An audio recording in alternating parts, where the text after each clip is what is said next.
Bonsoir à tous, bienvenue au direct d'aujourd'hui. Il est entièrement consacré à la question vénézuélienne.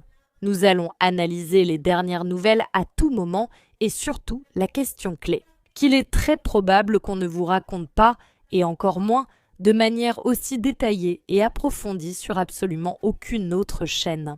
Et je dis cela avec tout le sérieux du monde. J'ai analysé la question sous différents angles, j'ai parlé avec des militaires, en analysant surtout tout ce qui vient de se passer au Venezuela.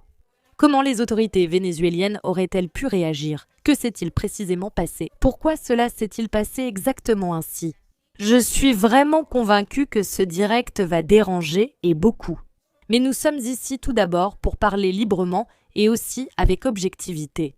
Alors voilà une analyse que, très probablement, je le répète, on ne vous proposera directement nulle part ailleurs.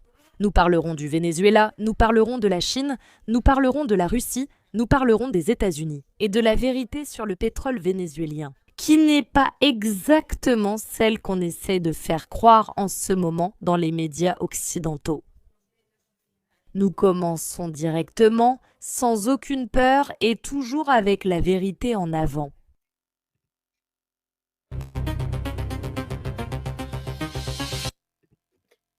Nous avons déjà été en direct très tôt le matin pour moi, car je n'ai pas l'habitude de faire des directs aussitôt. Le Venezuela a été sous des attaques constantes de la part des États-Unis. Nous l'avons regardé avec vous, toute l'équipe. Et ce sont ces images qui ont fait le tour du monde et qui ont laissé tout le monde absolument stupéfait.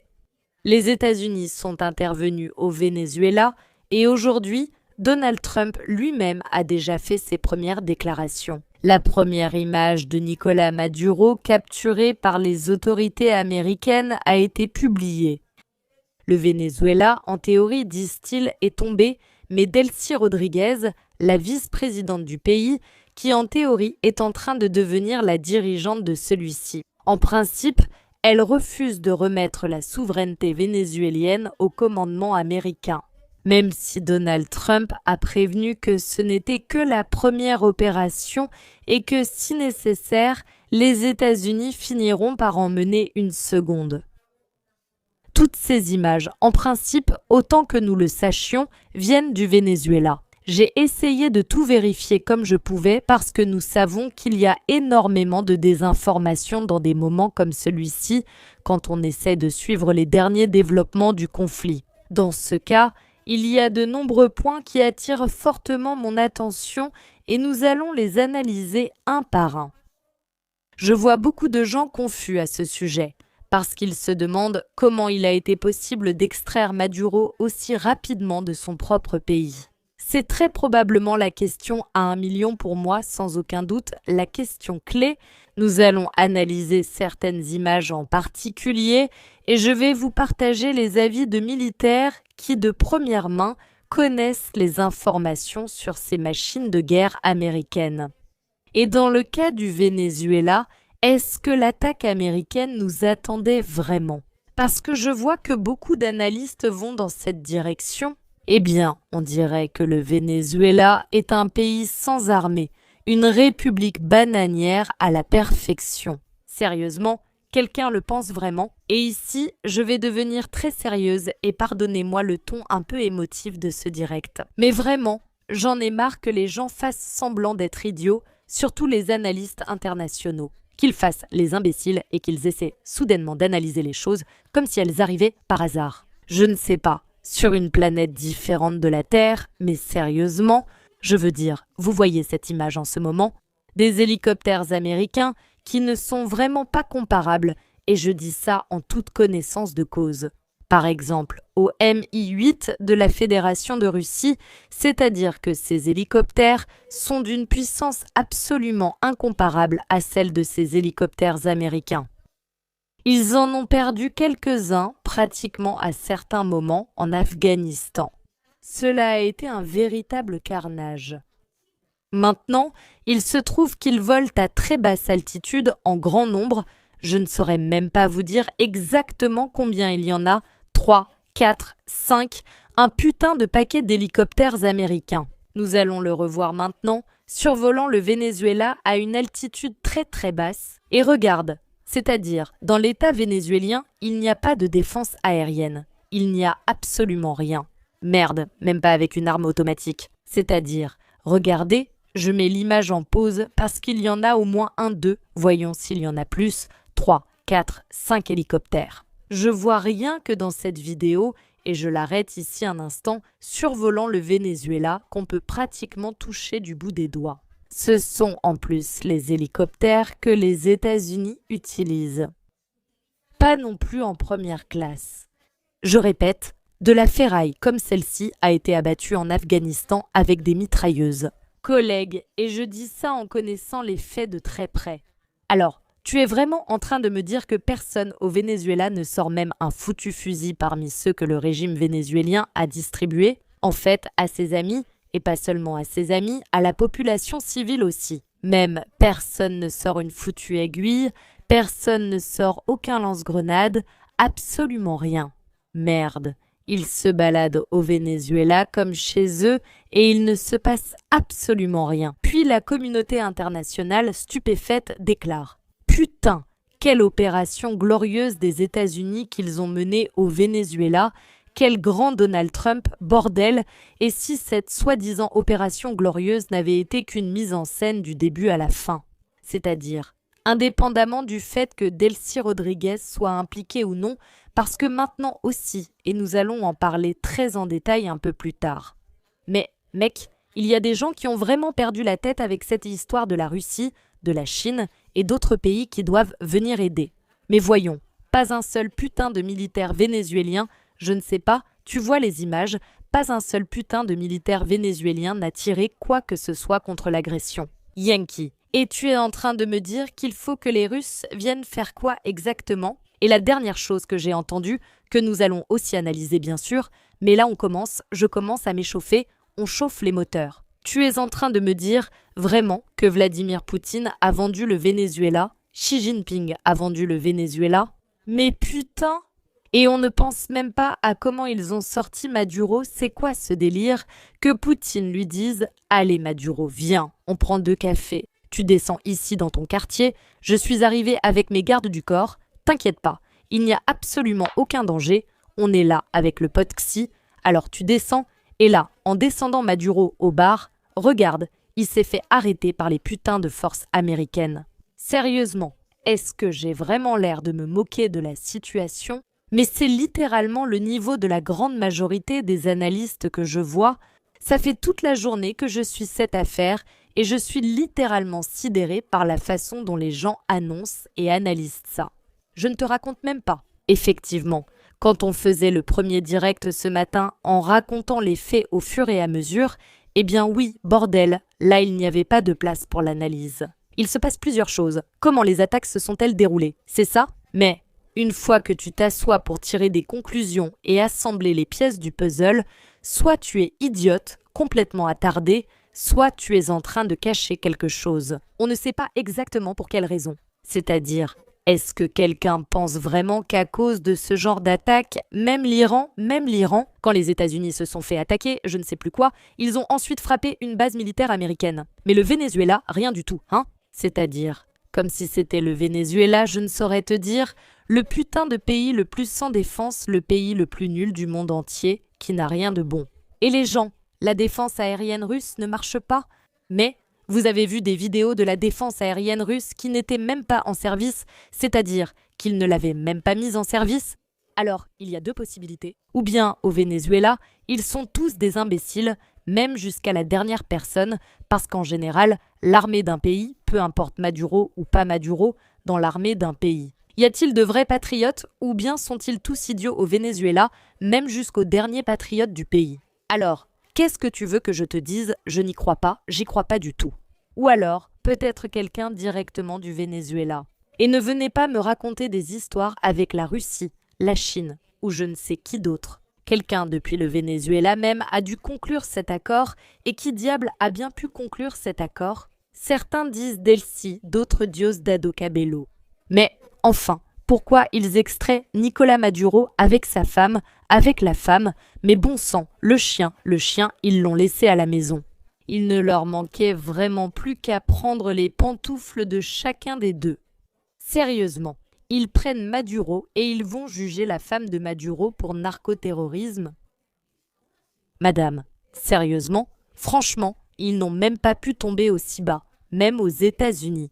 Et tout ça, attends, parce qu'on est encore dans les détails. Tout cela se passe exactement au moment où Donald Trump intervient et ce n'est pas si vieux que ça. Le gars arrive et il se trouve qu'il gracie un narcoterroriste extrêmement dangereux, le président du Honduras. Oui, c'est bien ce que je dis. Il se trouve qu'il y a quelque temps, un tribunal américain a condamné le président du Honduras, qui a d'ailleurs été extradé du pays lors d'une opération assez similaire. Et maintenant, Donald Trump est arrivé et il l'a gracié. Oui, tu peux le croire, qu'une administration américaine est en train de défaire ce qu'a fait l'administration américaine précédente et que Donald Trump a presque gracié ce type. Il a dit que, sous l'administration Biden, il l'avait condamné simplement parce qu'il était le président du Honduras à ce moment-là et que maintenant, eh bien, il faut le laisser partir. Sérieusement, quelqu'un y croit? Et ça, je vais le dire en toute connaissance de cause, parce que d'innombrables fois, je vous ai bien expliqué. Bien sûr, attends, petit malin. Et la Wagner? Eh bien oui, maintenant nous allons aborder le sujet de la Wagner. Avec les forces spéciales de la Fédération de Russie, avec les forces spéciales des États-Unis. Être ici dans le Donbass, tu vois, je ne sais pas comment est la connexion. À mon âge, on n'est plus faite pour être ici, je vais le dire. Il se trouve que, et la Wagner, tu sais toujours, c'est comme sur X, pardon, aujourd'hui je suis complètement déchaînée, c'est comme quand sur X, quelqu'un dit Grok, n'est-ce pas? Grok, pareil. Bon, passons à la Wagner. José Andrade, avec toute mon affection, vraiment pardon si tu en as pris pour toi, mais il n'y a vraiment rien de personnel, alors voilà. Il se trouve que maintenant, à un moment où la Fédération de Russie soutient le Venezuela, mais je ne te parle pas d'un an ou deux, je te dis que les opérations spéciales russes sont présentes au Venezuela depuis au moins 10 ans. Qu'est-ce que tu crois qu'ils foutent là-bas? Je demande, parce qu'à ce stade de la vie, il se peut que les gens viennent me dire que c'est quoi? La Russie prépare cette opération depuis le début pour trahir Maduro. Parce que bien sûr, il y a des gens qui, encore à ce stade de la vie, y croient.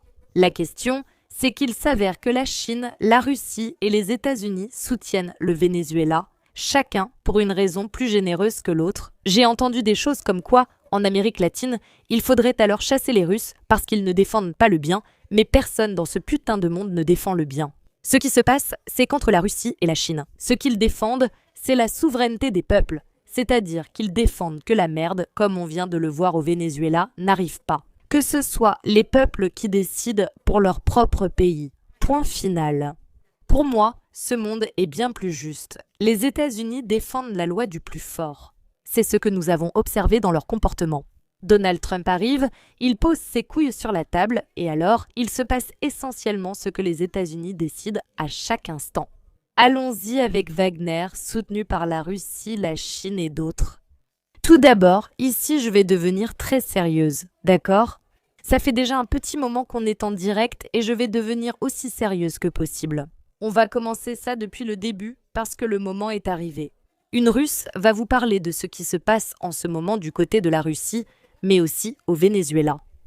Je dois vraiment me prendre la tête. Nous sommes déjà en train de donner ici des avis militaires sur la Russie et tout le reste, parce que, évidemment, je me suis documentée avant de faire cela. Allons-y, un instant.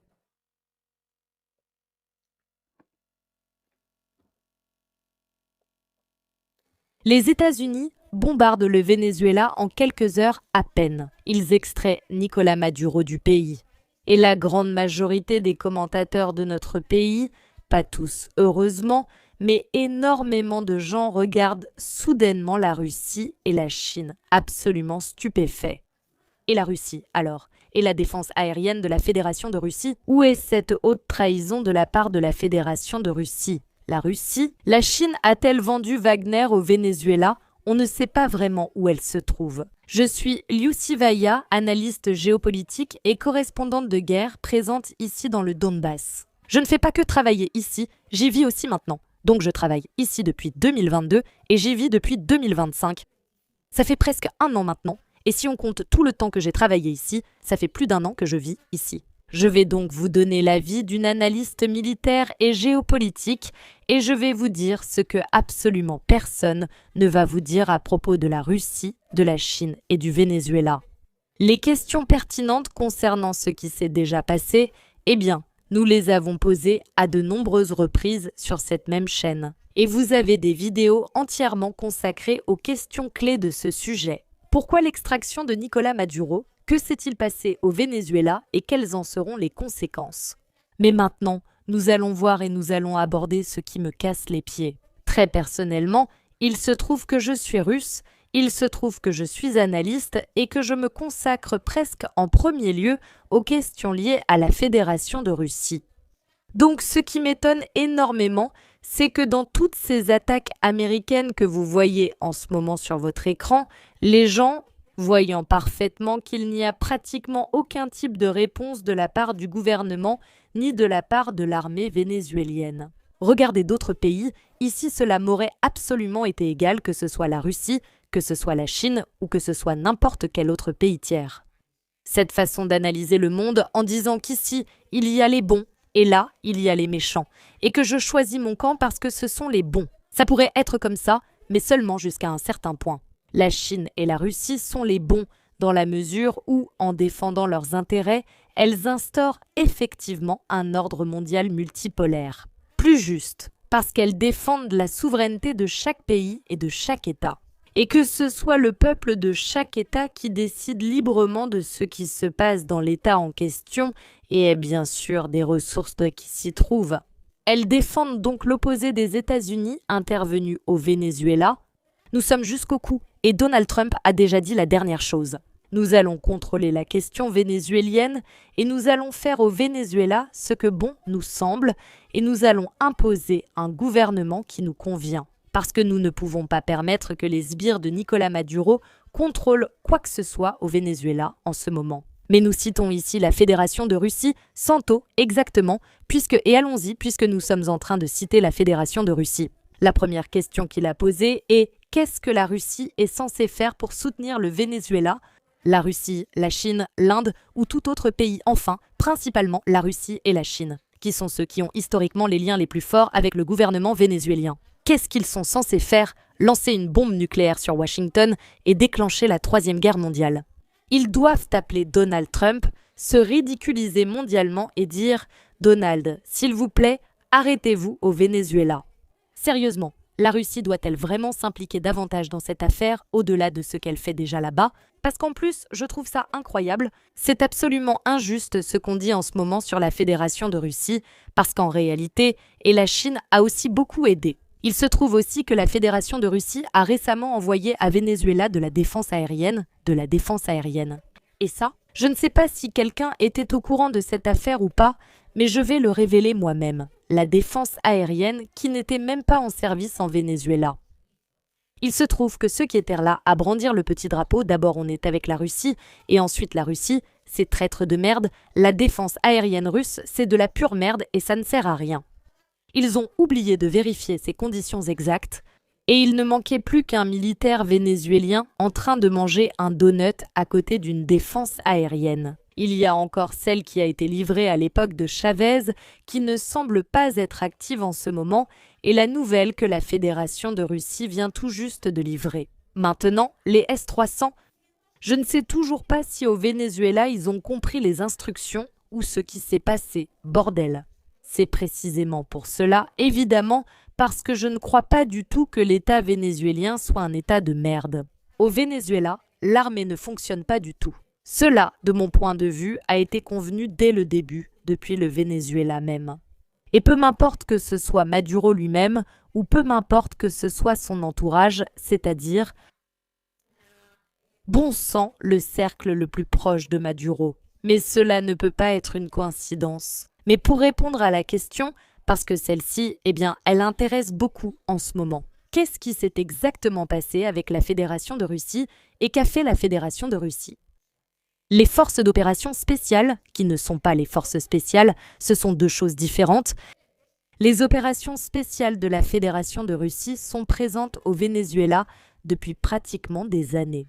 Ici, Y aura-t-il quelqu'un d'assez malin pour dire qu'au Venezuela, il se consacre essentiellement au point de croix? Mais je t'assure déjà que cela n'a rien à voir avec la réalité au Venezuela. Je répète, non aux opérations spéciales. Les forces spéciales de la Fédération de Russie ont formé l'armée vénézuélienne. Ils ont formé les commandants vénézuéliens, ils ont préparé la possible option de la guérilla vénézuélienne parce qu'ils sont particulièrement doués pour cela. Un soldat des forces spéciales en général, oui, vraiment, pas seulement des opérations spéciales, les forces spéciales ont aussi pour mission de base dans leur code déontologique, appelons-le ainsi.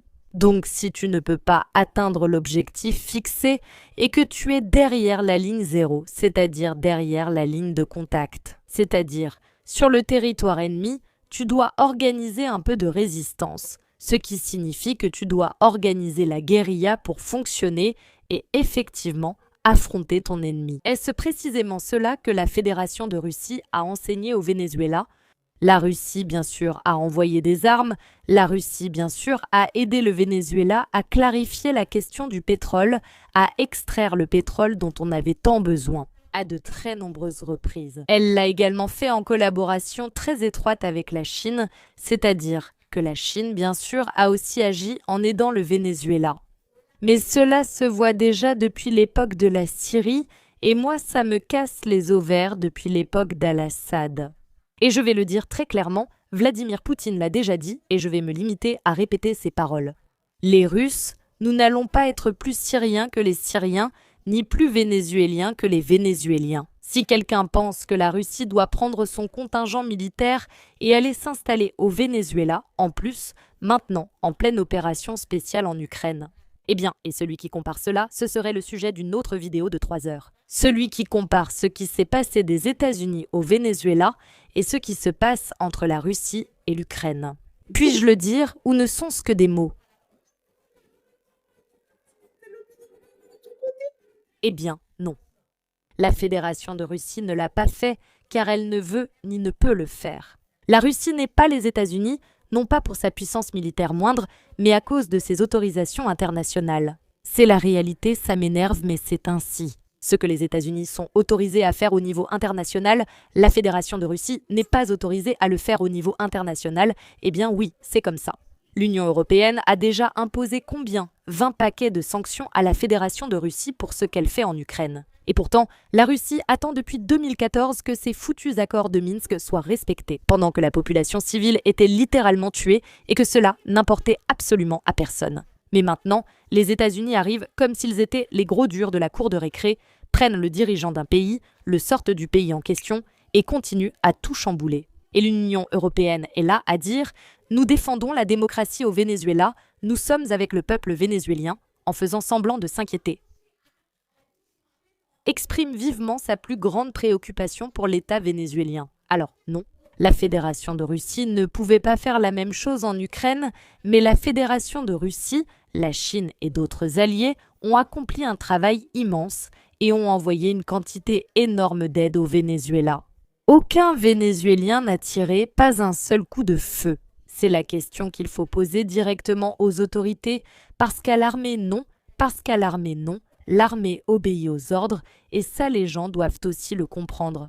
Dire donc, que faisaient exactement les militaires? Merde, ils étaient de service, les militaires ne travaillent pas. Voyons si cela devient plus clair, c'est pour ça que je le dis. Vraiment, pardonnez-moi si je parais trop émotive, comme si je vous faisais des reproches, pardonnez-moi. Mais c'est que je me suis énervée à cause des opinions stupides, vraiment, que je lis sur les réseaux sociaux. Et c'est ce que je vois, c'est que si je ne l'explique pas clairement, personne ne va le faire. Les militaires servent, ils ne travaillent pas, les militaires n'ont pas de vacances, très souvent les militaires ne peuvent pas faire partie de syndicats, les militaires ne peuvent pas faire certaines actions, ils sont là pour obéir. Merde, parce que sinon, ce serait un vrai bordel et personne n'y comprendrait rien.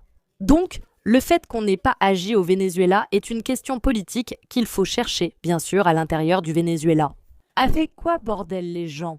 Pense-t-on vraiment que, alors que la Fédération de Russie mène une opération militaire en Ukraine, elles doivent aussi mobiliser son renseignement pour le Venezuela? Ils doivent surveiller le ciel vénézuélien à 2 heures du matin pour voir si quelqu'un vient extraire Nicolás Maduro ou quoi. Et attends, Parce qu'on est justement sur le point d'aborder la question des Wagner, parce que beaucoup de gens se sont beaucoup interrogés sur les Wagner.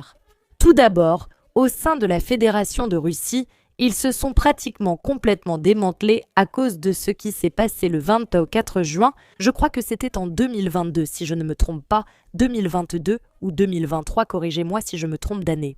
Eh bien, avec cette histoire d'opération militaire spéciale, aujourd'hui j'ai déjà perdu ce qu'on appelle la mémoire à moyen terme.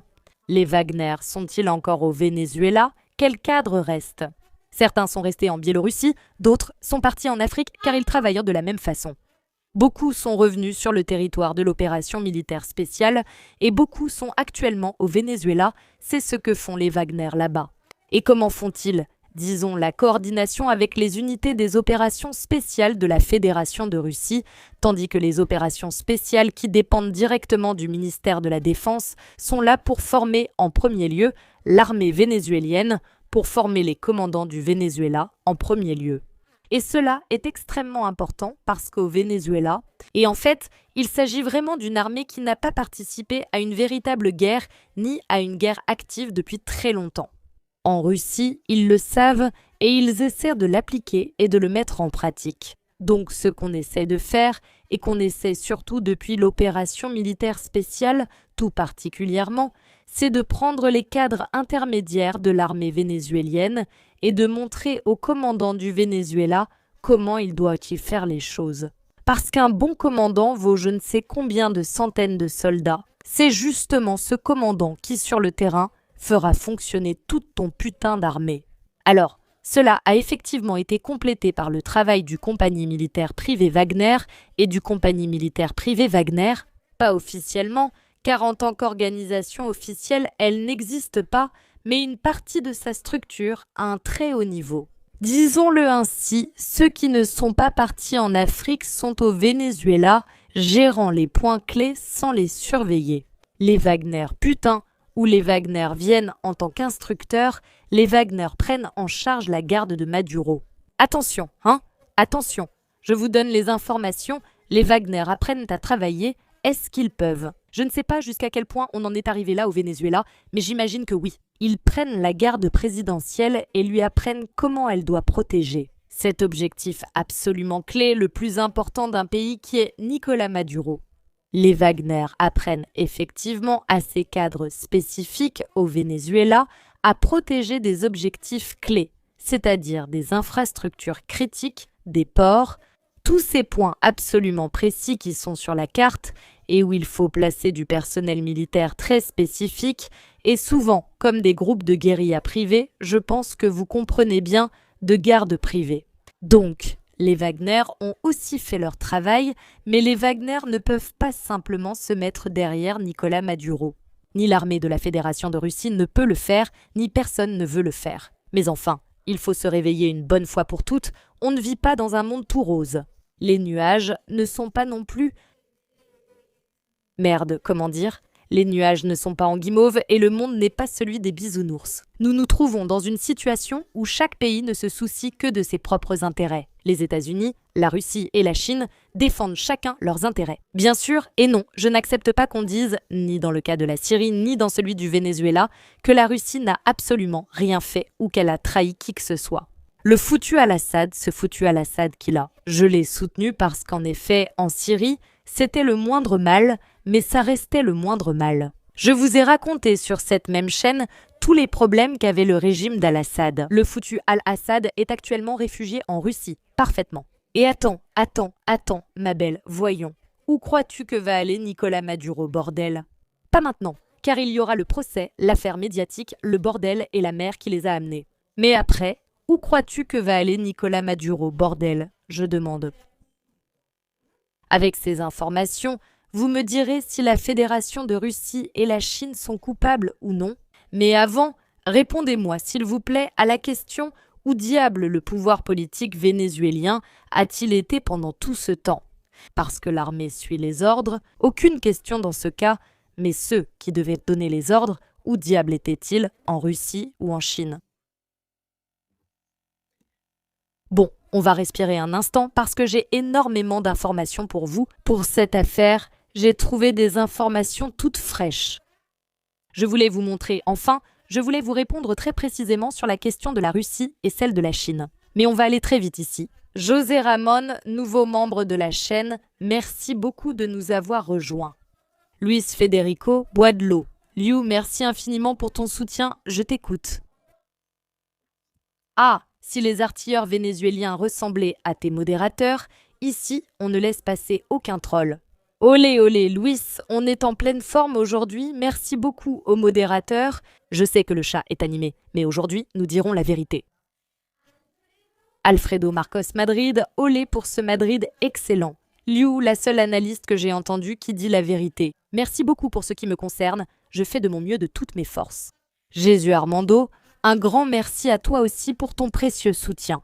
Nous avons aussi un nouveau membre qui est Brenner Johan. On va s'en tenir à Brenner Johan, je t'en prie parce que je ne sais même plus par où la vie m'arrive. Nous allons lire ceci un peu plus tard. Tous les autres commentaires et super chat. Un bisou à tous ceux qui soutiennent la chaîne, merci beaucoup. Je n'ai pratiquement pas dormi, surtout avec le petit. Mais attention. Nous continuons avec la question de pourquoi ce qui s'est passé est arrivé, de quel Venezuela parlons-nous et dans quelles conditions cela s'est-il produit. Trump a choisi un moment opportun pour attaquer et envahir le Venezuela. En ce moment, le Congrès est en vacances et reprendra ses travaux entre le 5 et le 7 janvier. Trump essaiera de faire tout son possible pour achever l'introduction des troupes terrestres avant que le Congrès ne reprenne ses travaux. En principe, il a dit qu'il ne sera pas nécessaire de faire quoi que ce soit d'autre. Mais Delcy Rodriguez semble devenir un peu difficile vis-à-vis des États-Unis, c'est-à-dire elle ne veut pas céder, ce qui pourrait aussi faire partie d'un plan attention parce que comment diable ? Vous pensez que le régime du Venezuela pourrait continuer à être soutenu par son propre peuple ? C'est-à-dire, à quel moment ?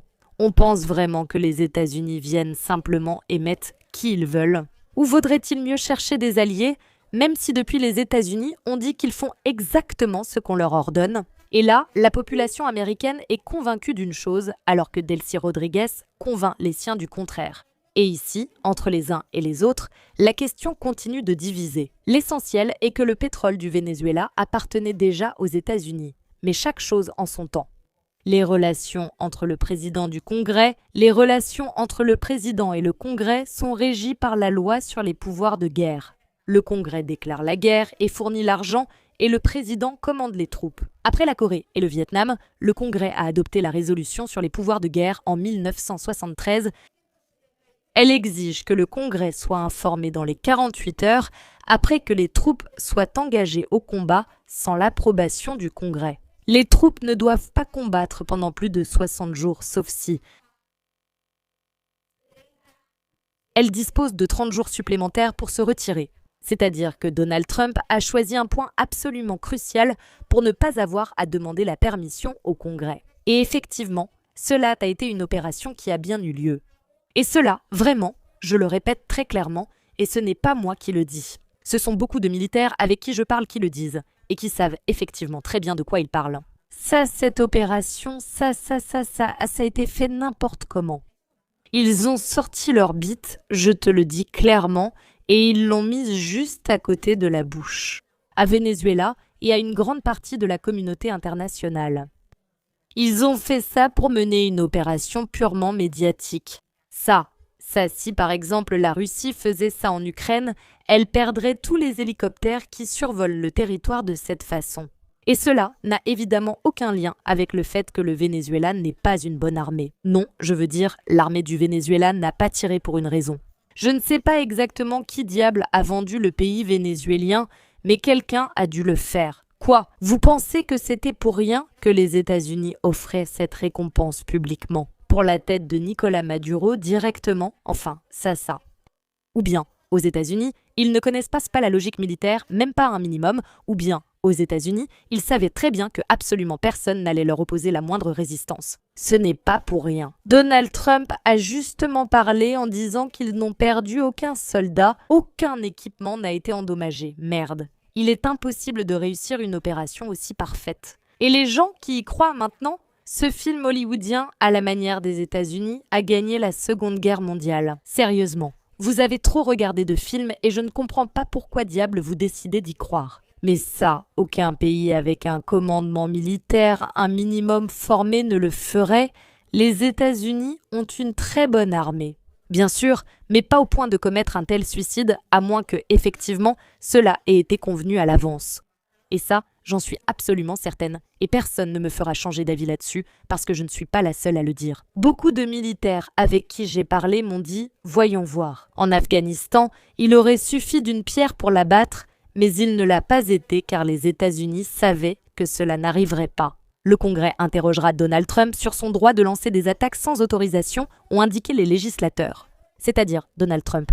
Autrement dit, sans plus de détails, car l'essentiel a déjà été révélé par le Congrès si Donald Trump s'impliquait au Venezuela. Il reste à voir dans quelle mesure il devra revenir pour la seconde partie de l'opération. Si Delcy Rodriguez persiste dans sa position ou si, au final, elle finit par céder. Mais quoi qu'il en soit, le Congrès devra forcément poser de nombreuses questions à Trump. Et attention ici avec les démocrates, parce que les démocrates détestent vraiment autant les républicains et sont-ils si peu patriotes les uns envers les autres. Et avec tout le pays pris au milieu. Ils peuvent vendre les États-Unis au plus offrant et ramener le putain de chavisme au Venezuela.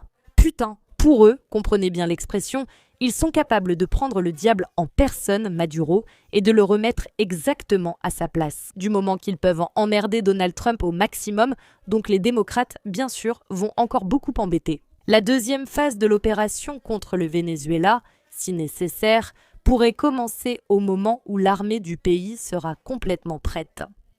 En ce moment, en plus des forces des opérations spéciales, les États-Unis engageront également les F-35 et d'autres armements lourds et équipements américains qu'ils ont accumulés sur les bases aériennes voisines ces derniers mois. Pour le moment, il ne semble pas que cela soit nécessaire. J'aime particulièrement cette analyse. De Caracas et des environs arrivent de nouvelles vidéos d'attaques nocturnes que les États-Unis ont menées contre le territoire vénézuélien, qui inclut l'utilisation active d'hélicoptères du corps des Marines et des forces d'opération spéciales des États-Unis. Sur certaines images, on peut voir l'action de l'attaquant AH, un Z Viper avec des missiles non guidés tirés directement à très courte distance, quelque part dans le centre de la capitale. Il n'y a aucun signe de résistance. Dans une autre vidéo, les mêmes missiles non guidés sont lancés depuis des hélicoptères MH-6 Little Bird en mode vision nocturne. Oui, les héros du Vietnam et du film La chute du faucon noir, même retirés aux États-Unis, ont réussi à se faire remarquer après 30 ans. L'analyste en question dit que l'équipement est, pour le moins, assez vétuste. Si les images ne sont pas générées par l'intelligence artificielle, en effet, cela n'en a pas l'air. Les Vénézuéliens ont clairement dormi pendant l'attaque. Les Américains, détendus, abattent des hélicoptères volant à basse altitude au-dessus de la capitale. On peut le faire même avec une mitrailleuse, sans même parler des manpads.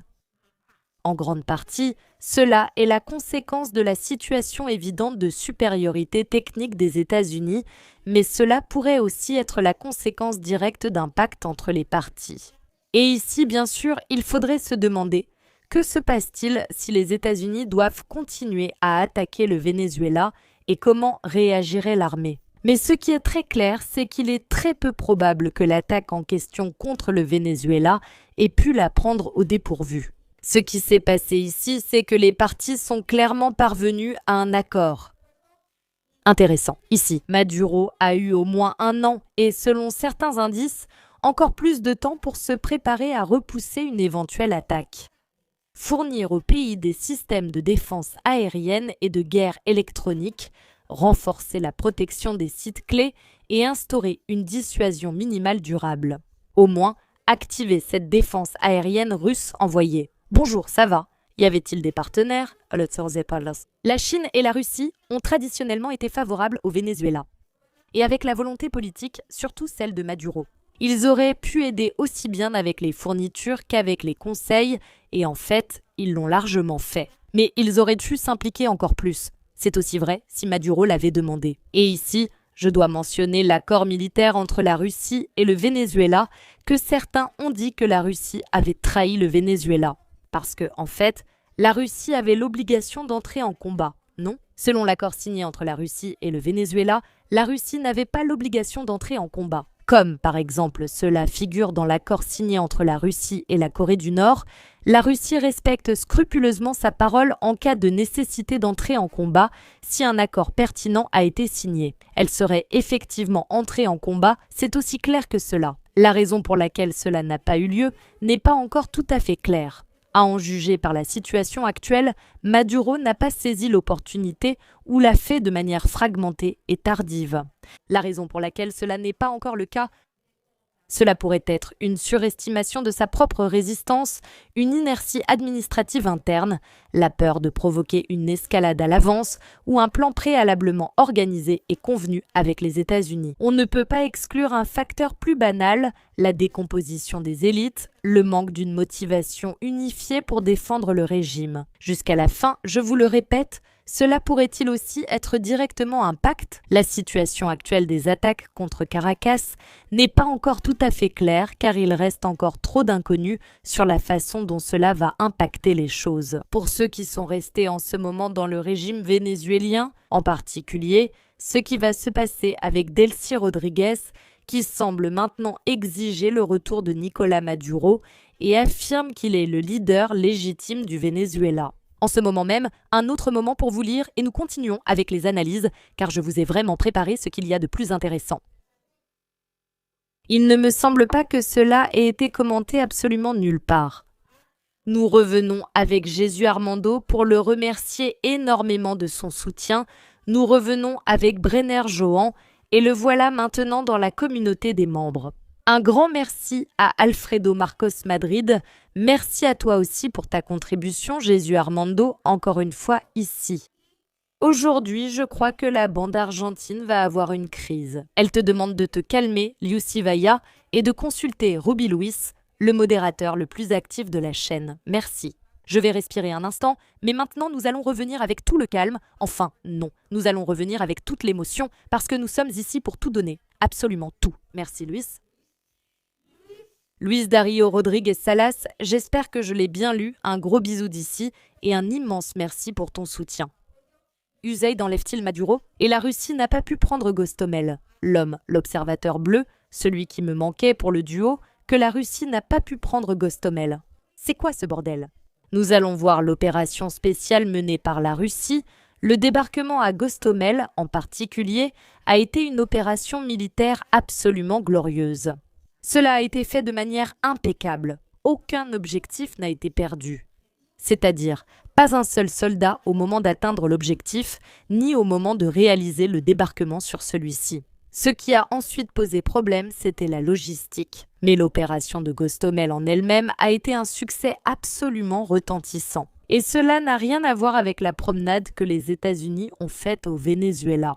C'est-à-dire, attention, les États-Unis ne feraient pas cela en Ukraine et je doute fort qu'ils auraient pu mener le débarquement à Gostomel. Cela, chacun ici a son avis. Merci pour ta contribution à la chaîne, mais cela n'a rien à voir avec la réalité. Je suis confuse. Victoria Segovia, Victoria. J'espère que cela a répondu à ta question, quelle qu'elle soit, et merci beaucoup pour ton soutien. Alonso Martin Portela, merci beaucoup à toi d'être devenu membre de la communauté. L'observateur bleu. Les pêcheurs russes cirent les bottes des deltas. Oui, bon, ce que tu veux, mon beau, toi, continue à faire des dons à la chaîne parce qu'au final, je ne sais pas si tu es conscient que tu nous aides dans notre travail d'information, mais il me semble bien que tu t'es trompé de chaîne. J'adore ta passion pour la vérité, un immense merci à toi, Harry Martel-Jacquet, et merci infiniment pour ton soutien. Diego, D4G4V, merci d'être venu sur la chaîne. Emma, voyons. Emmanuel Cordoba, je t'aime Liu, salutations depuis Mexico, tu es une excellente analyste. Merci beaucoup Emmanuel et merci infiniment pour ton super message et pour ton incroyable soutien. Oui. Je pense que si la Chine perd et ne fait rien, qu'en est-il des intérêts de la Chine et de la Russie? Que vont-ils faire? Je ne comprends pas très bien la question, mais je pense y avoir déjà largement répondu sur ce qu'ils font ou ne font pas, ainsi que sur les intérêts que la Russie et la Chine ont. En fait, ici en particulier, je vais laisser ce message parce qu'il y a bien sûr des théories très claires qui concernent la Russie et la Chine en ce moment même. Eh bien, Il y a à peine quelques mois, ils auraient même pu conclure un accord avec les États-Unis pour se partager le monde. En termes que les États-Unis gardent le Venezuela, la Chine garde Taïwan et la Russie garde l'Ukraine. Pour moi, cela ne me semble pas très crédible. Nous verrons comment les événements évolueront, mais honnêtement, je pense que c'est très difficile. La Chine ne doit pas intervenir à Taïwan, mais pourtant, c'est ce que l'on voit. Les événements, pourtant, c'est ce que l'on voit.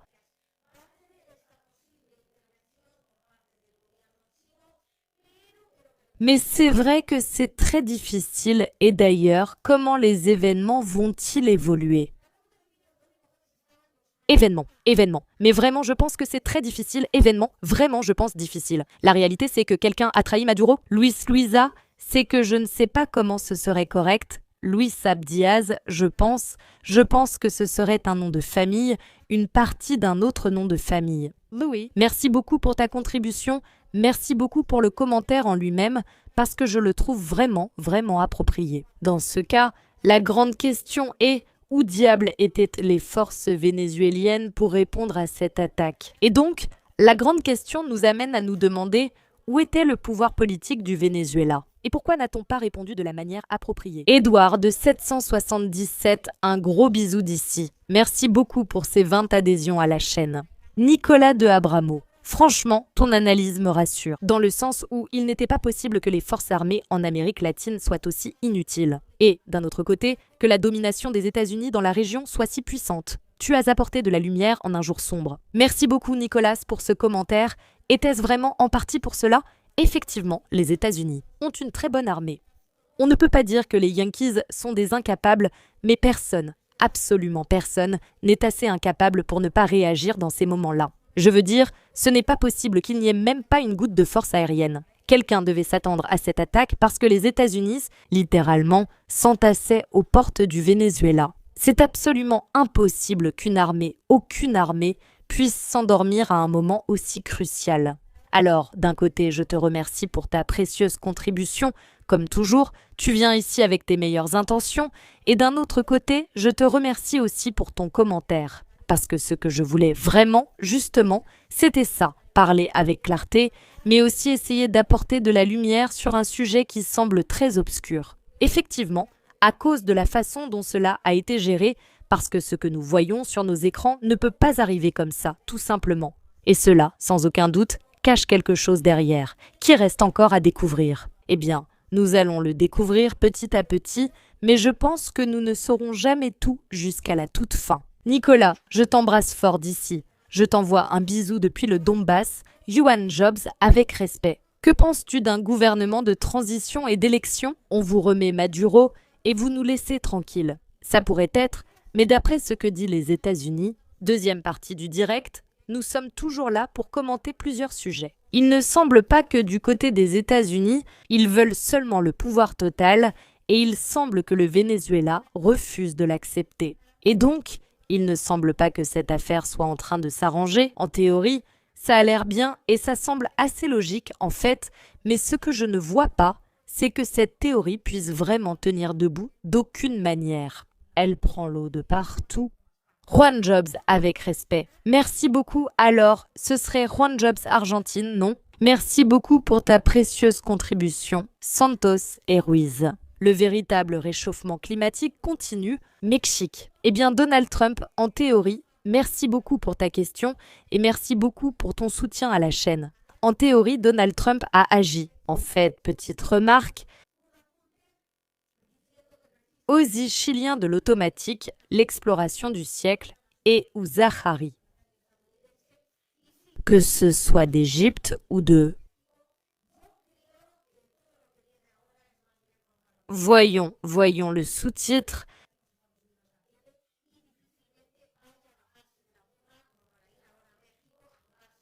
Parce qu'au Mexique, les choses pourraient ne pas être convenues à l'avance, et si ce n'est pas le cas, je doute fort que les États-Unis osent le faire. Nicolas de Abramo, un autre bisou pour toi.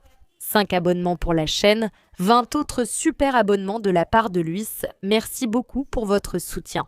Que penses-tu d'un boîtier? Ah d'accord, on a déjà répondu à ça. Jinzo, merci beaucoup pour ce super soutien et merci aussi à Tonalisis, force à vous depuis Lima, Pérou. Alonso Martín Portela, 68-75, un bisou pour toi. Merci pour ton soutien incroyable depuis le Pérou. Il y avait longtemps que nous n'avions pas reçu de messages de nos amis péruviens ici. Et cela dit, bien sûr, nous avons encore plus d'actualité vénézuélienne. La guerre au Venezuela. Maduro en captivité. Que pourrait-il se passer ensuite ? Eh bien, il est évident que le président vénézuélien est en captivité de Trump ou bien il a été assassiné. Certains disaient au début, mais maintenant il semble qu'ils l'ont présenté, donc nous avons vu la photo. Il sera jugé, assurent les autorités américaines.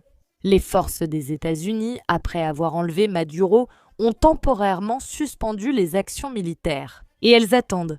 Elles attendent exactement ce qui est très clair, qui sera probablement l'évolution de la situation. Et ensuite, la situation peut évoluer dans plusieurs directions. Les Américains exigent la démission officielle de Maduro du pouvoir, ce qui, dans les circonstances actuelles, n'est pas légitime puisqu'elle a été annoncée sous pression. L'essentiel est de savoir comment ces partisans agiront.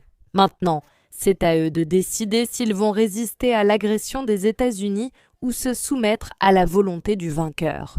Pour les États-Unis, ce qu'ils feront n'a pas vraiment d'importance non plus. Les autorités du Venezuela mettraient en place un scénario de coup d'État et de protestation interne. Et là, nous verrions qui seraient les plus forts et l'opposition qui serait effectivement soutenue par les États-Unis ou les autorités elles-mêmes, pour l'instant représentées par Delcy Rodríguez. En même temps, le principal espoir réside dans la désintégration des structures de pouvoir du pays, ainsi que dans la peur des fonctionnaires de Maduro d'être du côté des vaincus.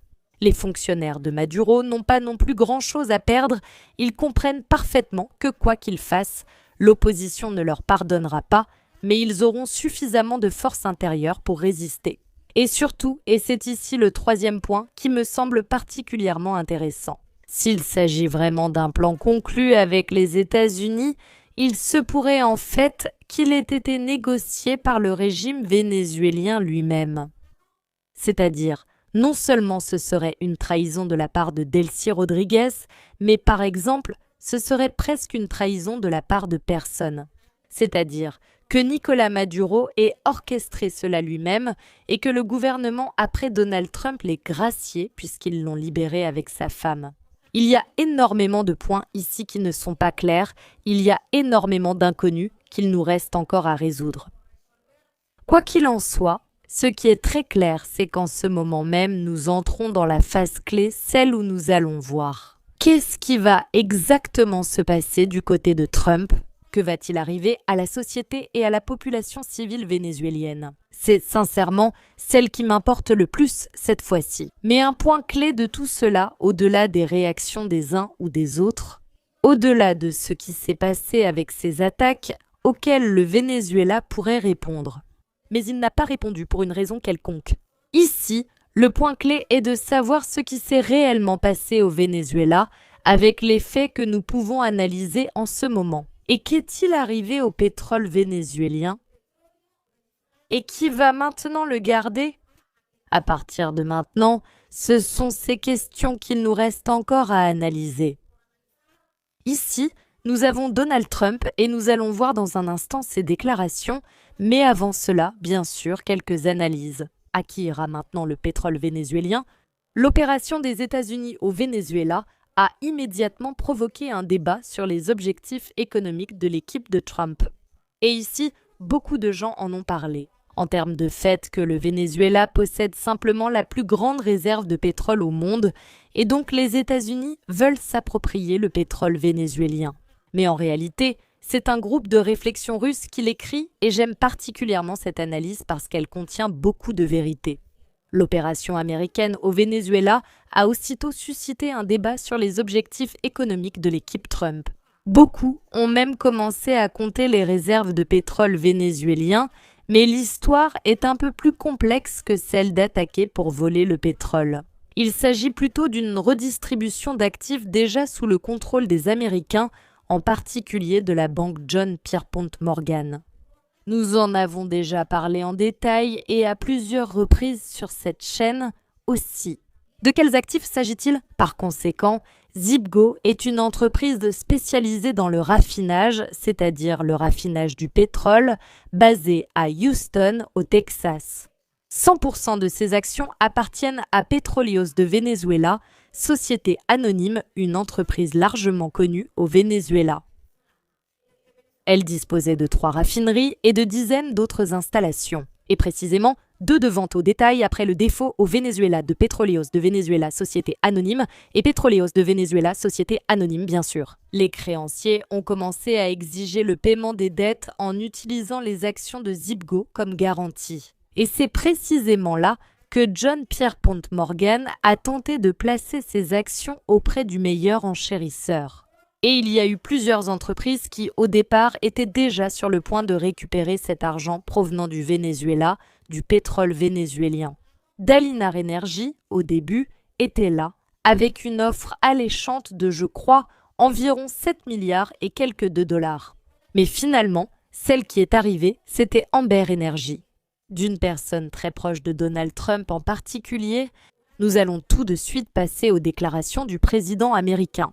Il semble donc que le partage du pouvoir, plus que de s'emparer, c'est-à-dire que ce qui s'est passé au Venezuela, c'est plus que de prendre le contrôle du pétrole vénézuélien. Que vous voyez déjà, vraiment, elle contrôlait déjà, et de manière importante, une entreprise américaine, en fait tellement américaine qu'elle est située au Texas, aux États-Unis. Eh bien, au-delà de cela, ce que l'on observe à partir de maintenant, c'est le partage des actions de Citgo, et à la dernière minute, il semble que les tribunaux étaient sur le point de le faire. Et en fait, ils ont attribué à Amber Energy, qui est une entreprise très proche, en particulier de Donald Trump. De sorte que tout resterait dans la famille, et c'est bien cela. Et comme les États-Unis sont d'un côté, parce qu'il ne s'agit pas des États-Unis en tant que pays, ce sont les élites américaines, et il faut le comprendre très clairement. D'un côté, l'entourage le plus proche de Donald Trump devient de plus en plus riche parce qu'à la présidence américaine, entre autres choses, on vient précisément pour s'enrichir. Et d'un autre côté, il envoie un message extrêmement puissant que vous voyez sur vos écrans. Nicolás Maduro à bord d'un porte-avions américain. En route. Certains disent bande vers Guantanamo, d'autres disent bande vers New York. Des déclarations très intéressantes de Trump en ce moment, d'autres disent vers New York en passant par Guantanamo. Écoutons Donald Trump, et à partir de là, nous allons analyser ce qu'ils ont exactement l'intention de faire. Et qu'est-il arrivé à l'opposante qui, il s'avère, a été trahi par les États-Unis d'une manière absolument terrible?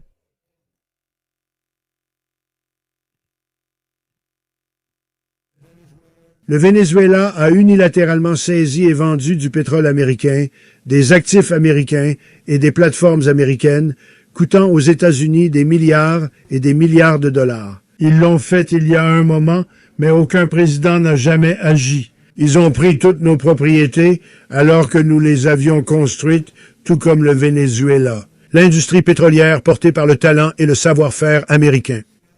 Et le régime socialiste nous l'a volé pendant ces années précédentes.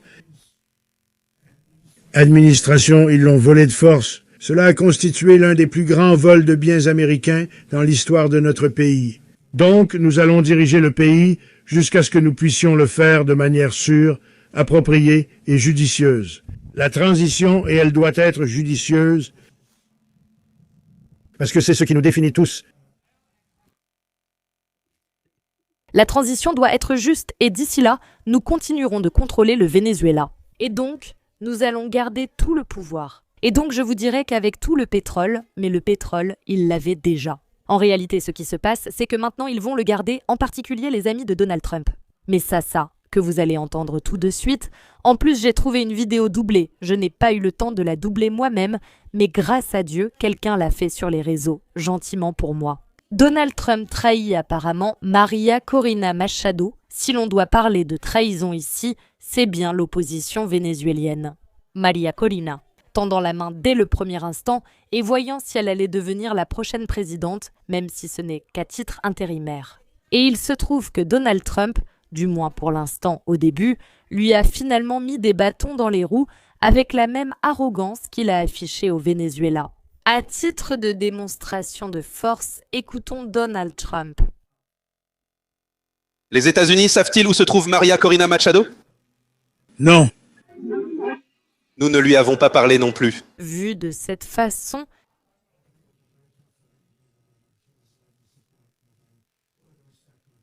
Non, non, non, non. Mais c'est une femme très agréable, mais elle n'a ni le respect, ni le soutien dans le pays. c'est une femme agréable. La María Corina Machado, une bonne voisine, une bonne dame, une femme au foyer absolument merveilleuse.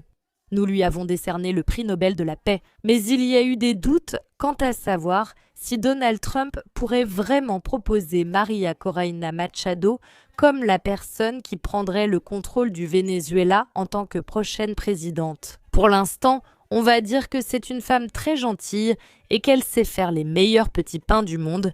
Ils sont encore plus délicieux quand elle les prépare. Plus que pour une victoire écrasante, mais on va en rester là.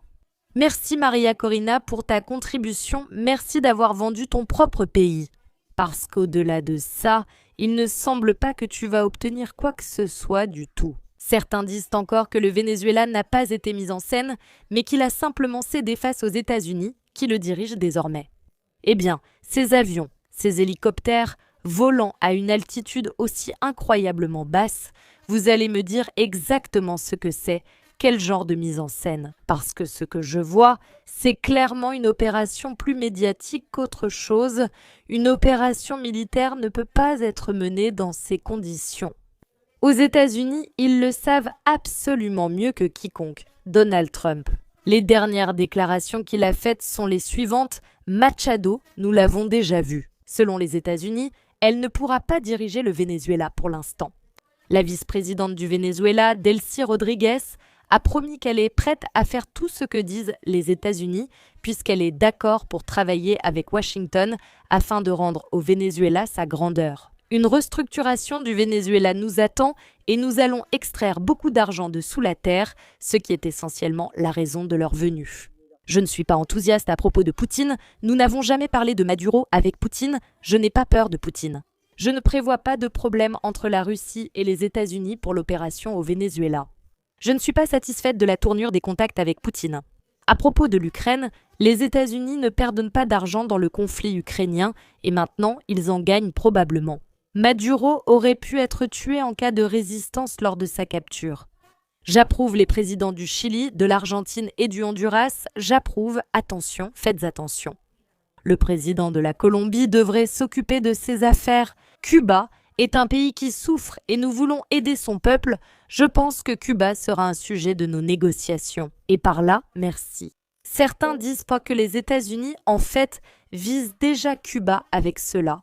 Et certains ont également vu les dernières déclarations de Donald Trump. En ce qui concerne le Mexique, ils visent aussi le Mexique. Voyons comment cela va se résoudre au final, parce qu'en réalité, au Mexique, je pense qu'ils offriraient une résistance beaucoup plus forte. C'est justement quelque chose que, pour l'instant, les États-Unis ne pourraient pas supporter, ni non plus supporter autant de pression ou y faire face. Parce que, même si certains dans le chat disent maintenant que l'armée américaine est la plus grande du monde, je vous assure que si elle rencontrait une véritable résistance, elle s'enliserait au Venezuela pendant de très nombreuses semaines.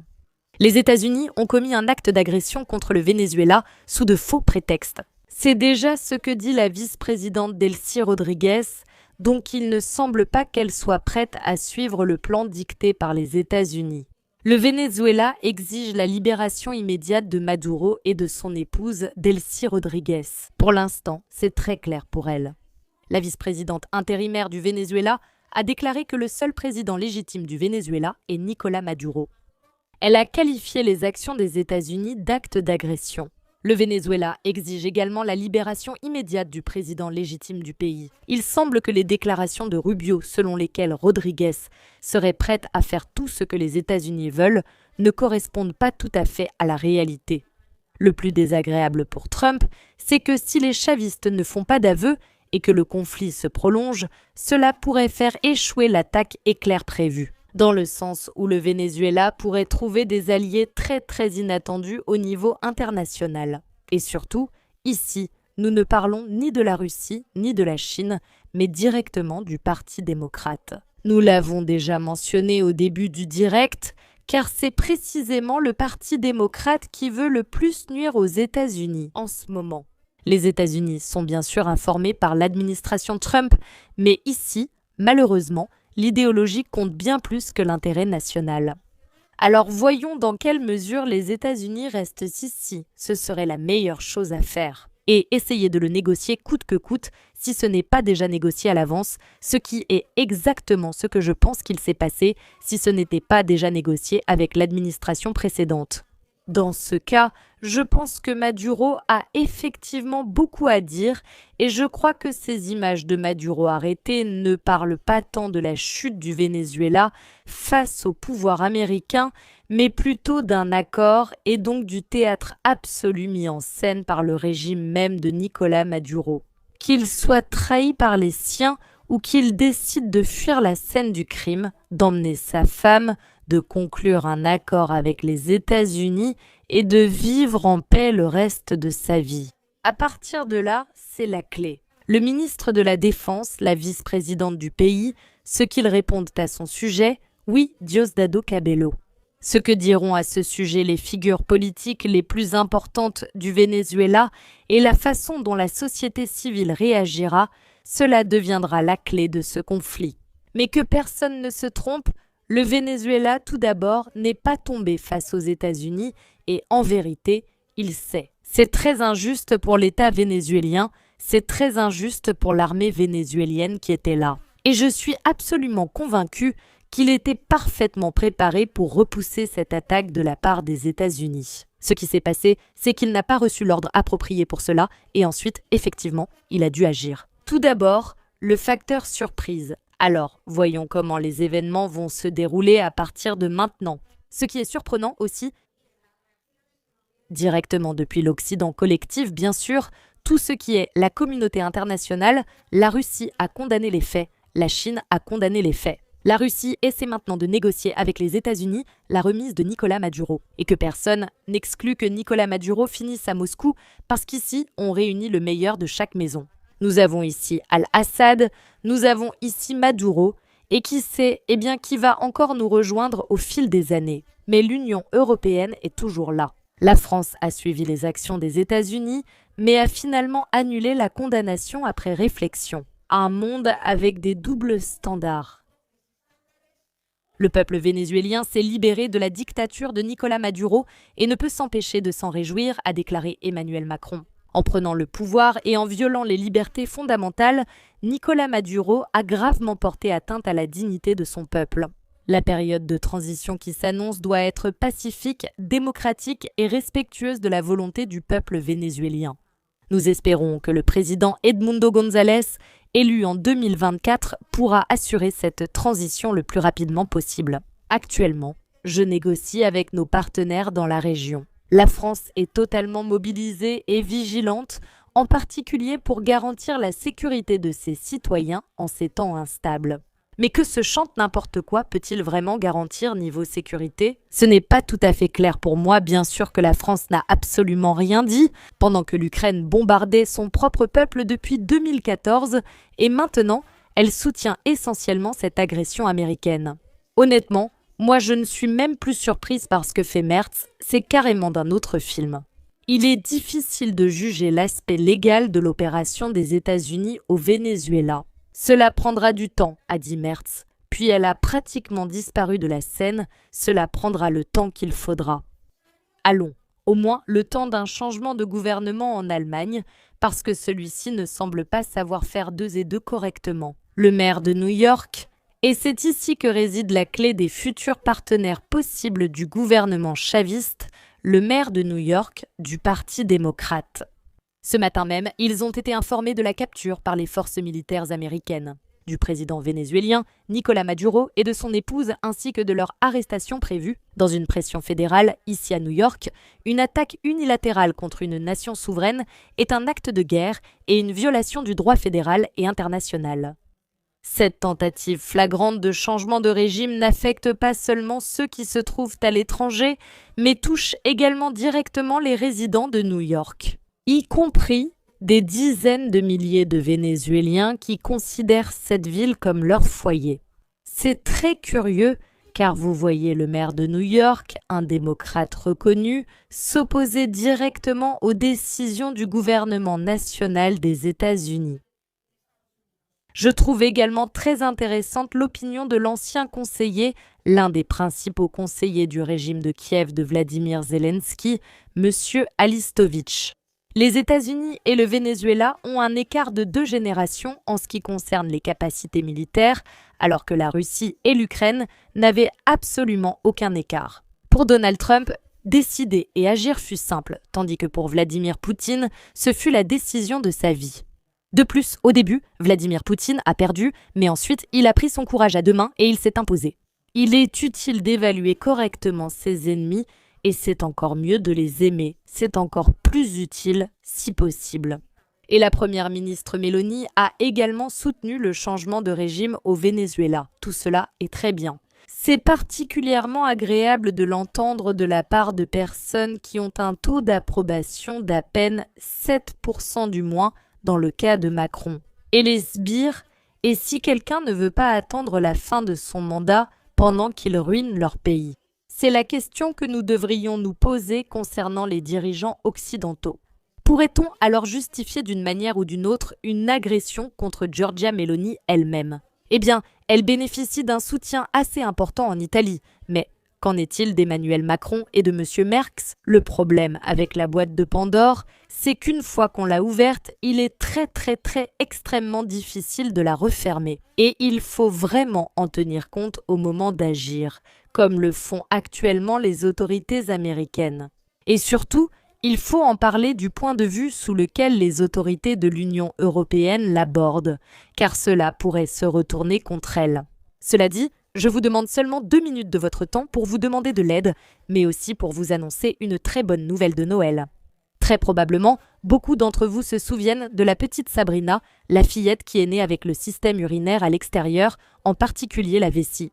La voici avec sa petite sœur Darina, qui aide leur mère à s'occuper d'elle. Leur père les a abandonnés, et sur cette chaîne, nous sommes en train de collecter ces 30 000 $ précisément pour que l'opération de cette petite puisse avoir lieu en Turquie et remettre sa vessie à sa place. Allons là où elle doit être et mettons fin à sa souffrance quotidienne. Et en plus, lui sauver la vie, car elle ne peut pas vivre ainsi et son petit corps est sur le point de s'effondrer. Chaque minute qui passe est une minute qu'on ne peut pas perdre. Mais ici, je suis très nerveuse de vous l'annoncer. Et bien sûr, demain, aujourd'hui a vraiment été une journée folle. Je vais vous raconter comment ça avance. La mère est arrivée avec la petite en Turquie, sachant que nous avons rassemblé la majeure partie, enfin, pas seulement nous, mais toutes les personnes qui ont participé à cela. Anastasia, la mère, et Sabrina viennent du Kazakhstan. Elles sont déjà arrivées en Turquie et entrent maintenant, à l'hôpital. Medicana, au cas où vous voudriez le chercher sur Google ou autre, le trouver, elles sont arrivées à Medicana. Elles passeront la nuit dans un hôtel en Turquie car, arrivées très tard, elles ont raté leur vol. Un vrai désastre. La petite a très mal supporté le trajet, mais elles sont déjà en Turquie. L'hôpital va les accueillir. Il nous reste un dernier petit effort. Il manque un peu moins. Il manque 10 000 $. Alors, s'il vous plaît, je vais laisser dans un commentaire épinglé de ce direct toutes les façons dont nous pouvons aider. Elles seront bientôt opérées, mais l'opération sera à crédit et nous devons encore réunir la somme. Bonne nouvelle, elles n'attendent plus. La phase préopératoire commence dans quelques jours. C'est très sérieux, mais la bonne nouvelle est qu'elles sont déjà en Turquie et que cela va enfin devenir réalité. Et je vous en suis infiniment reconnaissante, car c'est sans aucun doute grâce à votre soutien. Tout d'abord, vraiment, merci beaucoup. J'espère que nous pourrons encore donner ce petit coup de pouce qui nous manque. Il y a eu vraiment une quantité incroyable de contributions et demain je vais tout publier. Comme j'ai déjà transféré la majeure partie sur le compte de la fondation, ils l'ont déjà utilisé pour régler la première partie des frais pour cette petite. Nous verrons si, à la fin, il faudra faire d'autres dons une fois que nous aurons clôturé cette collecte, s'il doit y avoir une rééducation, mais bon, d'une certaine manière, c'est déjà ça. Notre fille est en Turquie pour une opération. Je suis très heureuse pour cela. parce que vraiment, que la petite arrête de souffrir sera mon plus beau cadeau de Noël. Je vais vous lire un instant. Nous avons ici Jordi Valero, Amador, Liu. J'adore quand tu t'exprimes sans détour. Merci beaucoup pour ce message. J'espère que je ne le lis pas trop tard. Luis Federico. L'utilisation sélective du droit international remet de plus en plus en question, à long terme, un monde fondé sur des règles, ce qui, à terme, catalyse un monde multipolaire. Oui, effectivement, j'adore vraiment tes contributions, toujours. Merci beaucoup pour elles et pour ton soutien, bien sûr. En ce moment, il semble que la Russie et la Chine viennent de perdre, mais en réalité, rien n'est plus éloigné de la vérité, si je puis dire.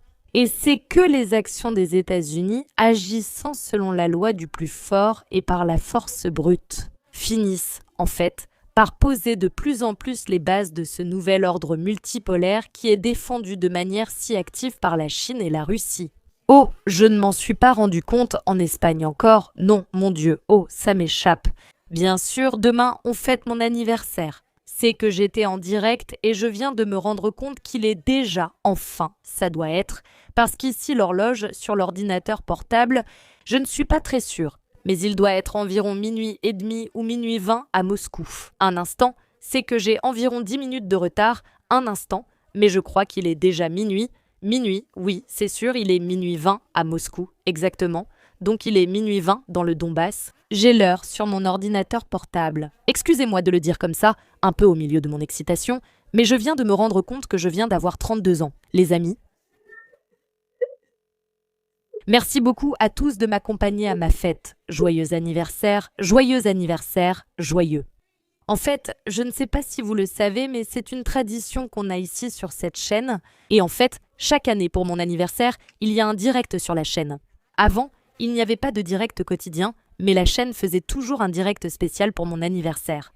L'utilisation sélective du droit international. En effet, Luis Federico est une arme à double tranchant. Et cela finit par être beaucoup mieux exploité par la Russie et la Chine, ce qui, à long terme, va finir par se retourner contre les États-Unis. Très mauvais tour. Merci pour ton soutien et bisous. Vous pouvez voir ceci. Leonardo Val, est-ce que je suis stupide? Leonardo Andrade, merci pour ton soutien. Prochain objectif, Brésil, bisous du Royaume-Uni, Marcelo Gabriel. Je crois que non, j'espère sincèrement que ce n'est pas vrai que Lula ne plaît pas trop à Donald Trump. Et bon, en Amérique latine, il y a encore beaucoup de gouvernements qui ne sont pas non plus très alignés. Je pense que le Brésil résistera trop et que les États-Unis ne peuvent pas se le permettre. Marcelo, tiens bon là-bas au Royaume-Uni et espérons que le Brésil tienne avec toi. Est-il possible que Maduro se soit livré aux Américains? Tout s'est déroulé très vite lors de la capture du général Noriega au Panama, contrairement à Saddam Hussein en Irak. Alonso Martín Portela, c'est en fait ma propre théorie. Je crois précisément que ce qui s'est passé ici, c'est que les États-Unis ont directement conclu un accord avec Maduro lui-même.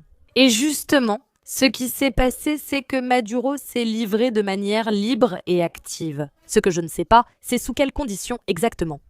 Petit à petit, nous allons décortiquer le sujet et parvenir aux bonnes conclusions, car personne ne nous dira la vérité, à nous de l'analyser. Merci pour ta question intéressante, je suis d'accord. Bonjour, je viens du Panama. Kono et Massou. Carlos de Honardavich nous salue depuis le Panama. J'ai survécu à l'intervention de Bush en 1989. Eh bien, heureusement que tu ne t'es pas ensuite installé au Venezuela pour y vivre. Maintenant, eh bien, des faits similaires. Merci, très bien, félicitations d'avoir survécu. Ça a dû être extrêmement difficile et merci d'être ici. En participant à cette guerre de l'information et à la communauté des modérateurs, bisous d'ici. Privé, ici Dan Bassa, Fernando Medina Colline. Merci beaucoup de rejoindre la communauté. Eduardo Decept, 177, merci d'avoir offert ces 20 superbes adhésions. Merci Ruby Luis, et merci pour ton excellent travail et toute ta passion. Toujours à la recherche de la vérité, continue comme ça. Ne fais pas attention aux imbéciles qui viennent juste ici pour embêter. Merci ma belle Liu, toujours belle, et à toi aussi Beboche Luvieux Liu. Sèche de Cazet, un grand merci à toi pour ton soutien. Je vois ce Z. Et en fait, le message lui-même me fait vraiment plaisir, surtout le jour de mon anniversaire, parce que je l'ai déjà lu le jour de mon anniversaire, alors merci infiniment pour ton soutien. Le socialiste Gabriel Trump agit comme si le Venezuela était un État de plus à l'intérieur du territoire américain, au minimum, comme s'il y avait une étoile sur son drapeau. Il se proclame maintenant pouvoir exécutif. Oui, exactement, c'est ce qui s'est passé. C'est très grave au niveau international, mais il sera difficile de pouvoir faire quoi que ce soit contre cela. Parce que c'est ici que nous arrivons au point de se demander que fait la Russie et que fait la Chine. Eh bien, merde, la Russie et la Chine sont d'abord concentrées sur leurs affaires et doivent aussi agir. En essayant au moins de respecter les règles de ce qui constitue encore l'ordre établi au niveau international. Parce que sinon, on entre dans la 3e guerre mondiale et là c'est chacun pour soi. Demain, pas de petit déjeuner ni de gâteau d'anniversaire pour moi. Donc, effectivement, nous assistons maintenant à cette démonstration de force de la part des États-Unis. Mais attention, quand quelqu'un en fait beaucoup pour impressionner, souvent, il essaie de paraître bien plus qu'il ne l'est réellement. Attendons de voir les faits et actions du Venezuela. José Pepe, c'est un peu comme 2 synonymes en même temps. Merci beaucoup d'être devenu membre de la communauté Liu, tu es formidable, mais c'est triste que ce régime soit défendu. Ils ont tiré sur des étudiants pendant les manifestations et perdu les élections. Je ne sais pas vraiment s'ils ont fini par perdre ou non les élections, parce qu'en réalité, les élections ne servent absolument à rien ces derniers temps. Presque nulle part dans l'Union européenne. Tu vois bien ce qui s'est passé avec elle en Moldavie, en Roumanie, et ce que je sais, c'est qu'au Venezuela, il y a un peuple, et ce peuple, je crois, n'a pas besoin d'être aidé par qui que ce soit, quand il s'agit de choisir le gouvernement qui est aux commandes des choses.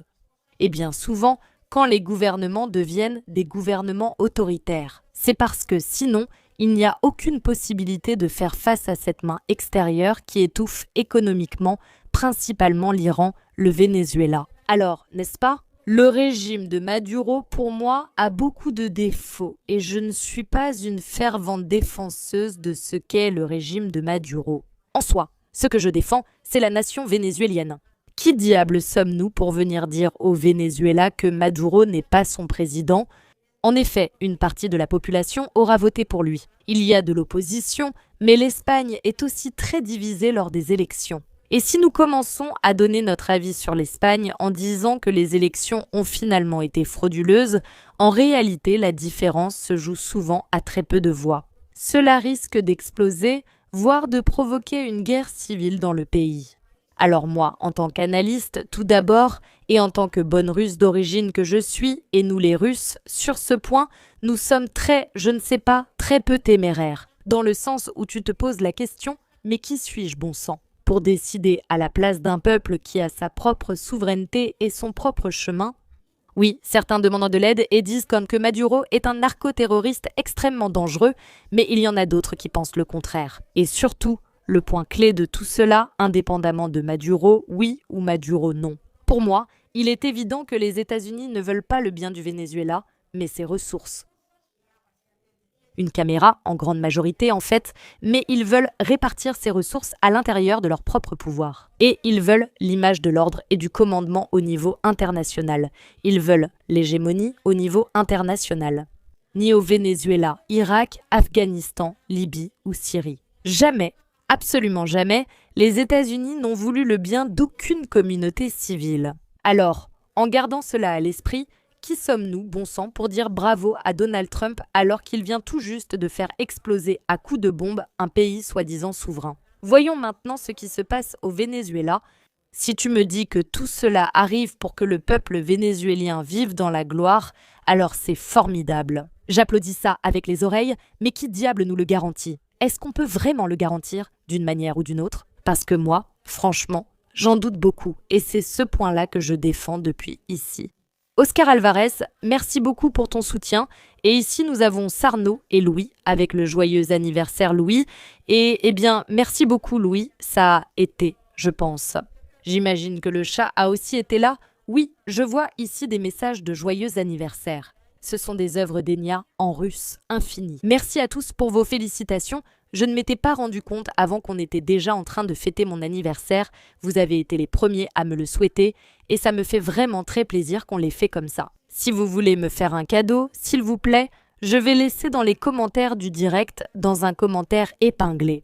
Dès que je sortirai d'ici, je mettrai le lien pour les dons pour la petite fille et j'espère qu'avec ce dernier coup de pouce, on arrivera à réunir toute la somme pour son opération. Ce serait vraiment le plus beau cadeau, honnêtement. Donc nous allons suivre de très près la situation vénézuélienne. Je ne veux pas non plus vous faire un live interminable. Aujourd'hui, nous étions très nombreux.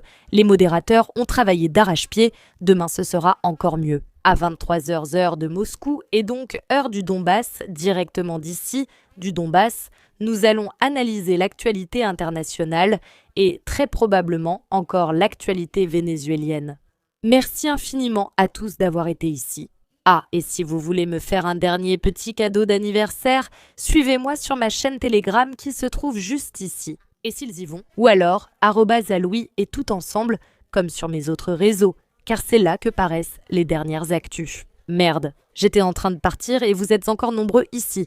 Beaucoup de petits partisans de Trump dans le chat, j'adore. Ironie. À peine arrivés aux États-Unis, ils se sentent déjà intégrés au système parce qu'on les expulse. Santiago de 66. Merci beaucoup pour ton immense soutien. Eh bien, c'est assez curieux parce qu'aux États-Unis, il y a certainement beaucoup de mépris envers la communauté latino, surtout de la part de certains. Venezuela. Nous sommes revenus au message de Trump. Tais-toi, Donald, c'est mon anniversaire, je ne veux plus rien entendre. Alors, bon, on va s'arrêter ici comme message curieux. Oui, car il est difficile de croire que les États-Unis, au-delà de leurs intérêts, souhaitent le bien de toute communauté latino-américaine. Quand il dit qu'il va au Mexique, ce n'est pas pour y apporter la démocratie. Santiago del 76, un gros bisou d'ici, du Donbass. Très joyeux anniversaire Liu, profite-en bien et passe une journée très heureuse entourée de tes proches. Le Z est une capture d'un vrai Z sur un blindé. Vive la Russie, belle, joyeux anniversaire à toi. Eh bien, ça me fait doublement plaisir pour ce Z. Ici, nous avons parfois des choses aussi spéciales que celle-ci. À un moment donné, j'espère pouvoir vous la montrer.